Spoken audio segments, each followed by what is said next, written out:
इस पर साया है, ये जिन्नात का मामला है, इस पर तो जादू किया गया है। आज हमें जिस सबसे बड़ी बीमारी का सामना है वो लाइल्मी है, और लाइल्मी से बड़ी रूहानी बीमारी कोई नहीं। लाइल्मी हमें खुराफात की तरफ ले जाती है, जहालत की तरफ, अंधेरों की तरफ। अगर हमने वाकई अपनी नस्ल को बचाना है तो हमें शऊर, इल्म और रहम का दामन थामना होगा। अस्सलाम वालेकुम नाज़रीन, मेरा नाम है मोहसिन रज़ा। आज की वीडियो शायद थोड़ी तवील हो, लेकिन जो बात मैं आपसे करने जा रहा हूँ वो नहायत हसास है।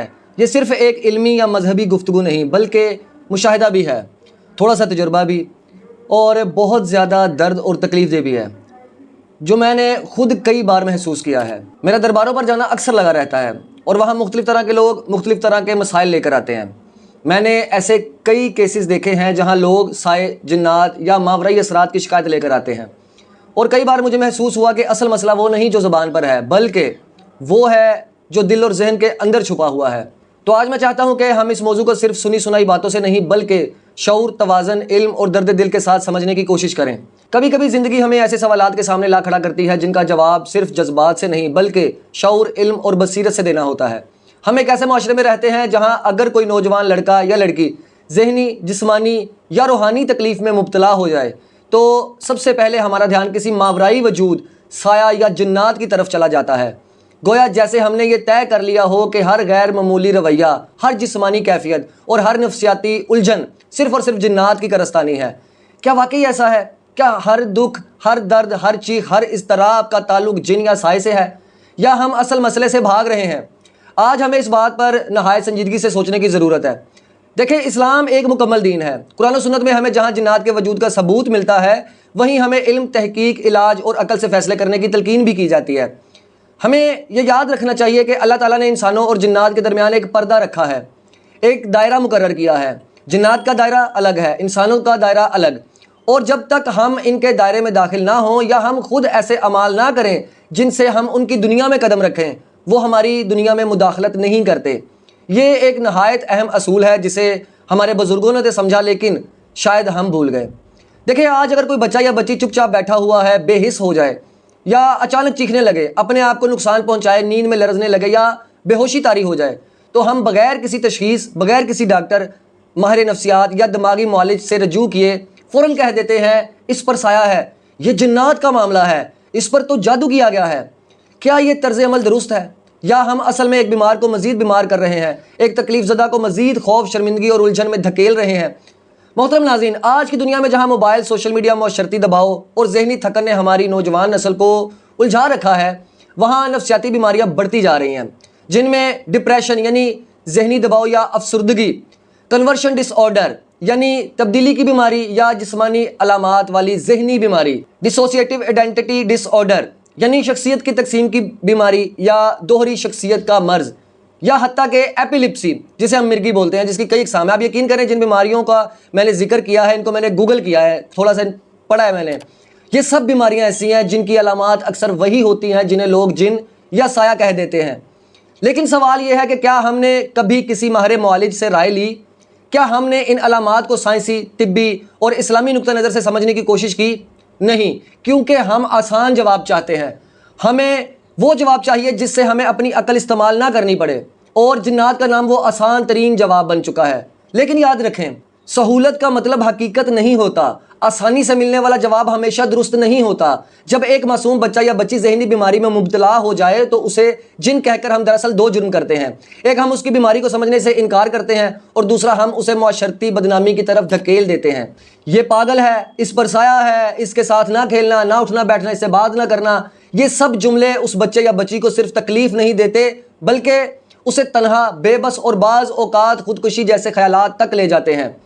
और यहाँ सबसे अहम नुकता जो अक्सर हमारी नज़रों से ओझल रहता है वो ये है कि हमें अपने घरेलू माहौल का भी जायज़ा लेना होगा। ये देखना होगा कि घर में या ख़ानदान में ऐसे कौन से मामलात हैं जो बच्चों में ज़हनी इज़्तिराब, परेशानी या इंतशार का बायस बन रहे हैं। ये सिर्फ जिन या साए की बात नहीं, ये इस बात की भी बात है कि कहीं रिश्तों की उलझन, औलाद का ना होना, ज़बरदस्ती की शादियाँ, पुरानी दकियानुसी रवायात, माली तंगी, हसद, नफरत या ख़ानदानी कशीदगी जैसे मसाइल तो नहीं। अक्सर ऐसा भी होता है कि वालिदैन बच्चों के सामने ऐसी बातें कर जाते हैं जो उनके जहन पर गहरे नकूश छोड़ जाती हैं। बच्चे सब कुछ सुनते हैं, महसूस करते हैं और फिर वही एहसासात उनके रवैये, सेहत और ज़हनी कैफियत में ज़ाहिर होते हैं। और एक नहायत अदब और एहतराम से कही जाने वाली बात जो मुझे ज़रूर कहनी चाहिए, और मैं इसमें किसी की तहकीर नहीं बल्कि एक इज्तिमाई दर्द की तरफ इशारा कर रहा हूँ, वो ये है कि हमारे माशरे में मर्द फितरी और समाजी लिहाज से ताकतवर होता है जबकि औरत फितरी तौर पर कमज़ोर होती है। मगर हमारे बाज़ ख़ानदानी असूल, रवायात और इज़्ज़त के पैमाने इतने सख्त और यकतरफ़ा हैं कि अगर मर्द को किसी रिश्ते से इख्तलाफ हो या उस पर दबाव हो तो वो अपनी आज़ादी की बदौलत कोई ना कोई कदम उठा लेता है। लेकिन लड़की, वो अपनी ज़बान पर अपने दिल की बात ला भी नहीं सकती। वो सिर्फ इसलिए हर जहरीला फ़ैसला कबूल कर लेती है कि कहीं उसके इनकार से माँ बाप की इज़्ज़त पर हर्फ ना आ जाए, कहीं ख़ानदान की नाक ना कट जाए, और फिर वो अपने सीने में तेज़ाब के प्याले की तरह सब कुछ पी जाती है। मुस्कुराते चेहरे के पीछे एक घुटन भरा कब्रिस्तान छुपा लेती है। अच्छा, फिर यहाँ माँओं का किरदार सबसे अहम है। अगर माँ अपनी बेटी को सिर्फ मोहब्बत और शराफत के साथ सुने, उसके दिल का हाल जाने, उसकी खामोशी को आवाज़ दे, तो मैं यकीन से कहता हूँ हम बहुत सी रूहानी और ज़हनी बीमारियों से बच सकते हैं। ये महज बातें नहीं, ये वो हकीकतें हैं जो रोज़ हमारे इर्द गिर्द पलती हैं, मगर हम इन्हें सिर्फ साया कहकर सादा बना देते हैं। देखिए, इस्लाम हमें शऊर देता है, कुरान हमें तदब्बुर, फ़हम और गहराई से सोचने का सबक देता है। नबी करीम ने फरमाया कि हर बीमारी का इलाज मौजूद है। तो फिर क्या हम अपने नबी के फरमान को छोड़कर महज तवहमात, गुमानात और ख़ुद साख्ता अकीदों की पैरवी करें? क्या हम शिफा के दरवाजे बंद करके दरो दीवार पर पढ़े लिखे तवीज़ों से उम्मीदें लगाएं? नहीं, हमें इल्म के रास्ते पर चलना होगा। लेकिन मैं यहाँ ये भी वाज़ह कर दूँ, जिन्नात का इनकार भी जहालत है, ये भी एक इंतहा है। ये कहना कि कोई साया, कोई जिन, कोई मावराई चीज़ दुनिया में है ही नहीं, ये भी गैर शरई और गैर अकली मौक़िफ़ है। हमें दोनों इंतहाओं से बचना है। ना हर बीमारी को जिन मान लेना चाहिए, ना हर जिन को वहम समझ लेना चाहिए। अब असल रास्ता क्या है? देखिए, असल रास्ता ये है कि अगर किसी फ़र्द में ऐसी अलामात नज़र आएँ जैसे बेहोशी, चीखना, हरकत का रुक जाना, खुद को नुकसान देना, तो सबसे पहले एक मुस्तनद माहिर दिमाग, न्यूरोलॉजिस्ट या साइकाइट्रिस्ट से रजू करें, मुकम्मल मुआयना करवाएं, तमाम मुमकिन साइंसी वजूहात का जायज़ा लें। अगर वहाँ से कोई वाज़ेह तशख़ीस ना हो, तब आप किसी मोतबर, दयानतदार, शरई असूलों पर अमल करने वाले रूहानी मुआलिज से रजू करें, ना कि सड़क किनारे बैठे जाली पीरों, जादूगरों या वीडियो बनाकर धौंस जमाने वालों के पास जाएं। वो आपका सिर्फ वक्त, पैसा और अकीदा बर्बाद करेंगे। और साथ ही साथ घर के माहौल को रूहानियत से लबरेज करें, सूरह बकरा की तिलावत करें, आयतुल कुर्सी, मौज़तैन, दुरूद शरीफ और अजान का रोज़मर्रा मामूल बनाएं। नबी करीम सल्लल्लाहु अलैहि वसल्लम ने फरमाया कि वो घर जिसमें सूरह बकरा पढ़ी जाती है, वहाँ से शैतान भाग जाता है। तो फिर हम क्यों ना अपनी फ़िज़ा को कुरान से मुनव्वर करें, सिर्फ झाड़ फूंक से नहीं बल्कि अपने अखलाक, रवैये, गुफ्तगू और दिलों को भी पाक करके। और सबसे बढ़कर ऐसे अफराद को मोहब्बत दें, एतमाद दें, उनकी बात सुने, उन्हें तन्हा ना छोड़ें। वो अगर किसी नफसियाती या रूहानी कशमकश में हैं तो वो आपकी हमदर्दी के सबसे ज़्यादा हकदार हैं। उन पर लेबल ना लगाएं, उनकी इज़्ज़त नफ्स को ना कुचलें।